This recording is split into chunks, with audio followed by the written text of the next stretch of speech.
समीर वानखेड़े की पत्नी के बाद वाहन ने भी खोला मोर्चा। नवाब मलिक के खिलाफ दर्ज कराई ओशिवारा पुलिस थाने में शिकायत। यूपी विधानसभा इलेक्शन से पहले होंगे एमएलसी की 36 सीटों पर चुनाव। पार्टी ने झोंकी पूरी ताकत। नहीं मिली आर्यन खान को जमानत, जेल में ही काटने होंगे अगले 15 दिन।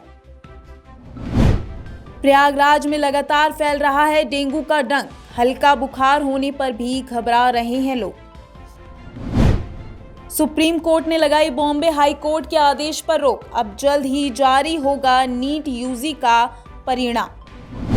अभी तक वानखेड़े की पत्नी क्रांति रेडकर मलिक को जवाब दे रही थी, लेकिन अब वानखेड़े की बहन यास्मीन ने भी मोर्चा खोल दिया है।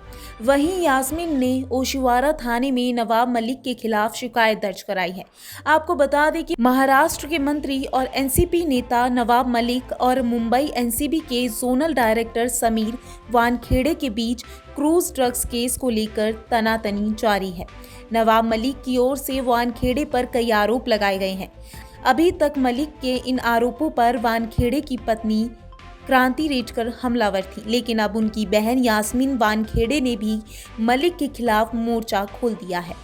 यास्मीन वानखेड़े ने मलिक के खिलाफ ओशिवारा पुलिस थाने में शिकायत दर्ज कराई है। अपनी 2 पेज की शिकायत में यास्मीन ने दावा किया है कि उनके परिवार को सोशल मीडिया पर टारगेट किया जा रहा है और नवाब मलिक उनकी मालदीव ट्रिप को वसूली ट्रिप बता रहे हैं। उन्होंने ये भी आरोप लगाया है कि मलिक उन्हें और उनके परिवार को अपमानित करने की कोशिश कर रहे हैं। यूपी में स्थानीय निकाय के द्वारा चुने गए 36 विधान परिषद सदस्यों का कार्यकाल 5 महीने के बाद 7 मार्च 2022 को पूरा हो रहा है। मार्च में ही सूबे में विधानसभा चुनाव होने, जिसके चलते एमएलसी के चुनाव पहले होंगे। यही वजह है कि चुनाव आयोग ने 36 एमएलसी सीटों का विवरण और मतदाता सूची की जानकारी सरकार से मांगी है, ताकि समय से चुनाव कराए जा सके। आपको बता दें कि 36 विधान परिषद सदस्यों का कार्यकाल खत्म होने के 3 महीने पहले सूबे में एमएलसी चुनाव हो सकते हैं। ऐसे में नवंबर के आखिर या दिसंबर के पहले सप्ताह में यूपी के एमएलसी चुनाव के ऐलान हो सकता है। स्थानीय निकाय सदस्यों के द्वारा होने वाला विधान परिषद चुनाव काफी अहम है, क्योंकि 2022 के विधानसभा चुनाव का सेमीफाइनल माना जा रहा है। 27 अक्टूबर को बॉम्बे हाई कोर्ट से बड़ी उम्मीदें थी कि दूसरे दिन की सुनवाई के बाद अब आर्यन खान को जमानत मिल जाएगी, लेकिन बुधवार का दिन भी आर्यन खान के लिए लकी साबित नहीं हुआ और हाई कोर्ट ने जमानत पर सुनवाई की। एक और नई तारीख दे दी। आर्यन खान की जमानत की उम्मीदें इसलिए और बढ़ गई थी कि क्योंकि पूर्व जनरल मुकुल रोहतगी आर्यन खान का केस लड़ रहे थे और वो बड़े बड़े हाई प्रोफाइल केस को जीत चुके हैं। उन्होंने आर्यन खान को जमानत दिलाने के लिए दलीलें भी जबरदस्त रखी थी, लेकिन एनसीबी भी दलीलों के साथ आर्यन खान की जमानत खारिज करवाने पर अड़ी हुई है। प्रयागराज में डेंगू संक्रमितों की संख्या 609 पहुंच गई है। बुधवार को 44 नए लोगों में संक्रमण की पुष्टि हुई है।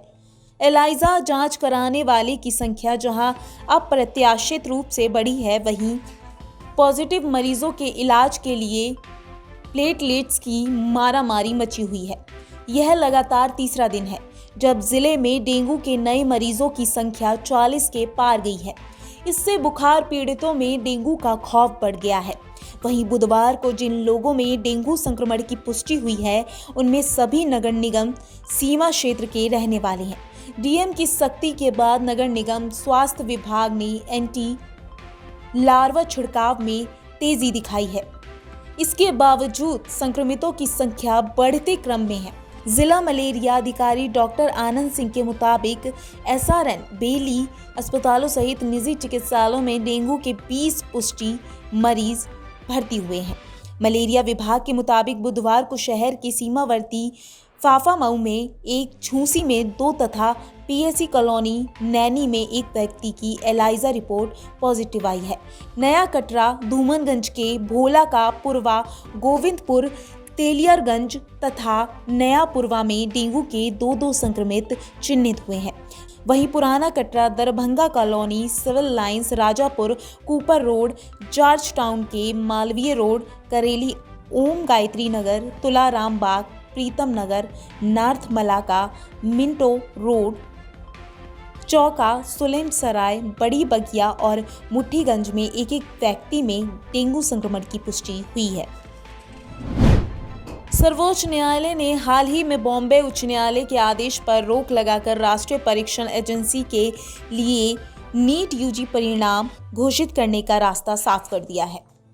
आपको बता दें कि हाल ही में बॉम्बे हाई कोर्ट ने एनटीए को 2 स्नातक चिकित्सा उम्मीदवारों के लिए फिर से परीक्षा आयोजित करने का निर्देश दिया था। बॉम्बे हाई कोर्ट ने आदेश में कहा था कि नीट परीक्षा 2 छात्रों वैष्णवी भोपाली और अभिषेक शिवाजी के लिए आयोजित की जानी है, जिन्होंने आरोप लगाया था कि उन्हें गलत सीरियल नंबर के साथ प्रश्न पत्र और उत्तर पुस्तिकाएं दी गई थीं, जिसके बाद केंद्र ने बॉम्बे एचसी के आदेश के खिलाफ सुप्रीम कोर्ट का रुख किया, जिसमें कहा गया था कि परिणाम तैयार होने पर भी एनटीए परिणाम घोषित नहीं कर सकता है। केंद्र सरकार ने अपनी अपील में कहा कि नीट परिणाम में देरी से स्नातक मेडिकल प्रवेश प्रभावित होगा। कर्नाटक के कोडगु जिले के एक स्कूल में कोरोना विस्फोट का मामला सामने आया है। यहां पढ़ने वाले 32 छात्र कोरोना संक्रमित पाए गए हैं। इतनी बड़ी संख्या में छात्रों के संक्रमित पाए जाने का मामला ऐसे समय में आया है जहां अधिकांश राज्यों में स्कूल और कॉलेज खुलने शुरू हो गए हैं। कोडगु जिले के उपायुक्त डॉक्टर बीसी सतीश ने उस स्कूल का दौरा किया जहां 32 छात्र कोरोना पॉजिटिव पाए गए हैं। किसी भी छात्र ने कोरोना के लक्षण नहीं पाए गए हैं। सभी छात्रों को आइसोलेशन में रखा गया है और उनकी निगरानी की जा रही है। जानकारी के मुताबिक 270 में से 33 छात्र कोरोना संक्रमित पाए गए हैं। बाकी छात्रों को आइसोलेट होने को कहा गया है। मामला कर्नाटक के मदिकेरी में जवाहर नवोदय विद्यालय का है। हालांकि स्कूल प्रशासन ने कहा है कि छात्रों को घबराने की जरूरत नहीं है। पॉजिटिव पाए गए अधिकांश छात्र अब स्कूल के स्टाफ का भी कोरोना टेस्ट किया जा रहा है। बता दें कि इससे पहले सितंबर महीने में भी कर्नाटक का एक कॉलेज कोरोना हॉटस्पॉट बन गया था। यहां कोलार में KGF college of dental science and hospital के 32 छात्र कोरोना संक्रमित मिले थे। तेल की बढ़ती कीमतों के बीच भारत के सबसे बड़े bank state Bank of India की तरफ से एक रिपोर्ट जारी की गई है। एसबीआई के द्वारा जारी की गई इस रिपोर्ट को एसबीआई इकोवैप नाम दिया गया है। इस रिपोर्ट में SBI group chief economic adviser Soumya Kanti Ghosh ने तेल की बढ़ती कीमतों के कारण पर चर्चा की है।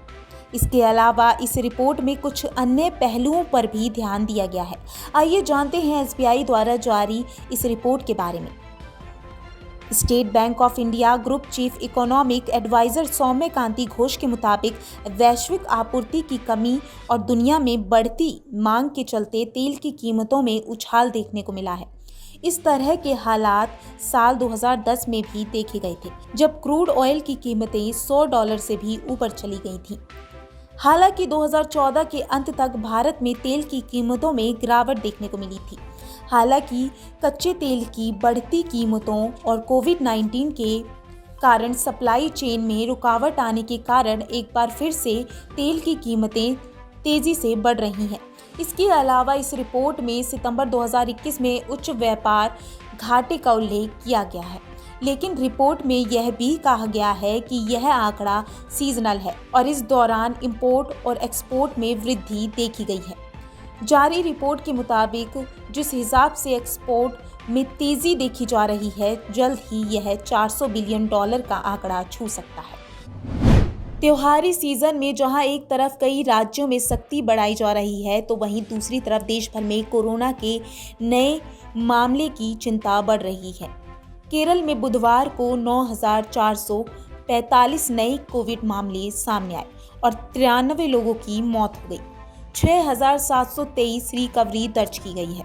सक्रिय मामलों का आंकड़ा 76,554 है।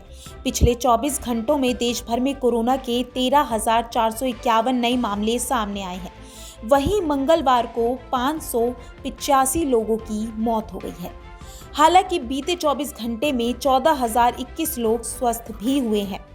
पश्चिम बंगाल के दक्षिण 24 परगना जिले में सोनापुर म्यूनिसिपैलिटी इलाके में 3 दिनों के लिए लॉकडाउन लगा दिया गया है। इस दौरान सिर्फ जरूरी सेवाओं को ही छूट रही। दुर्गा पूजा के बाद से बंगाल में कोरोना के मामले में एक बार बढ़ोतरी देखी गई है। आईसीएमआर की ओर से भी बंगाल सरकार ने कोरोना के बढ़ते मामलों पर चिंता जताते हुए चिट्ठी लिखी है। इसमें आईसीएमआर ने कहा है कि दुर्गा पूजा के बाद कोलकाता में कोरोना के मामले में 25% की बढ़ोतरी हुई है। कोलकाता के अलावा बाकी दूसरे जिलों में भी कोविड के मामले बढ़ने लगे हैं। कोलकाता से सटे सोनारपुर इलाके में अब तक 19 कंटेनमेंट जोन बनाए जा चुके हैं और यहां संक्रमण तेजी से फैल रहा है। इसे देखते ही यहां 3 दिन के लॉकडाउन की घोषणा की गई है। एआईएमआईएम के अध्यक्ष ओवैसी ने पाकिस्तान के गृह मंत्री शेख रशीद को मुंह तोड़ जवाब दिया है। ओवैसी ने कहा है कि हमारे पड़ोसी मुल्क का एक मिनिस्टर पागल है, बेचारा। उसने क्रिकेट में भारत से मिली जीत को इस्लाम की जीत बताया है। अल्लाह का शुक्र है हमारे लोग उधर नहीं हैं, वरना इन पागलों को देखना पड़ता। इस्लाम का क्रिकेट से क्या लेना देना। उन्होंने आगे कहा, शर्म नहीं आती? अपने मुल्क को चीन के पास गिरवी रखते हो और इस्लाम की बात करते हो। उस चीन को जिसने 20 लाख मुसलमानों को कैद कर रखा है, जिन्हें जबरन सूअर खिलाया जाता है। तुम मलेरिया तक की दवा नहीं बना सकते, मोटरसाइकिल का टायर नहीं बना सकते। भारत बहुत आगे है, इसलिए हमसे पंगा ना लो। सीएम अशोक गहलोत गुरुवार दोपहर में पाली जिले के जैतारण गांव पहुंचे। यहां से निम्बोल गए, जहां यूथ कांग्रेस के महासचिव और प्रदेश प्रवक्ता मोहब्बत सिंह की श्रद्धांजलि सभा में शामिल हुए। गौरतलब है कि यूथ कांग्रेस के पूर्व महासचिव और प्रदेश प्रवक्ता रहे युवा नेता मोहब्बत सिंह निम्बोल का मंगलवार को हार्ट अटैक से निधन हो गया। मोहब्बत सिंह को मुख्यमंत्री की लसाड़ियों में हुई सभा के दौरान हार्ट अटैक आया था। मोहब्बत सिंह लसाड़िया में चुनाव और मुख्यमंत्री की सभा सहित कई जिम्मेदारियां संभाल रहे थे।